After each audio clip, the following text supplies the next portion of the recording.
السلام علیکم ورحمۃ تعالی وبرکاتہ۔ آپ سب کا بھائی آپ کی خدمت میں نبی پاک صلی اللہ علیہ وسلم کی ایک اور حدیث قربانی کی اہمیت اور فضیلت کے ساتھ حاضر ہوا ہے۔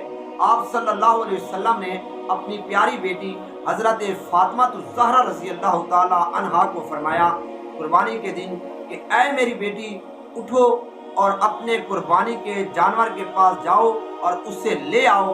اور آپ صلی اللہ علیہ وسلم نے اسی موقع پر فرمایا کہ میری بیٹی، قربانی کے جانور کا خون کا قطرہ زمین کے گرنے سے پہلے اللہ رب العزت تمہارے پچھلے گناہ سارے کے سارے جو ہے نا معاف فرما دیں گے۔ حضرت اللہ تعالی عنہ نے فرمایا، یا رسول اللہ، کیا یہ حکم ہمارے لیے ہے یا تمام مسلمانوں کے لیے ہے؟ آپ صلی اللہ علیہ وسلم نے فرمایا، ہمارے لیے بھی ہے اور تمام مسلمانوں کے لیے بھی ہے۔ کتنی بڑی اہمیت اور فضیلت ہے۔ اللہ ہم سب کو سمجھنے اور عمل کرنے کی توفیق عطا فرمائے۔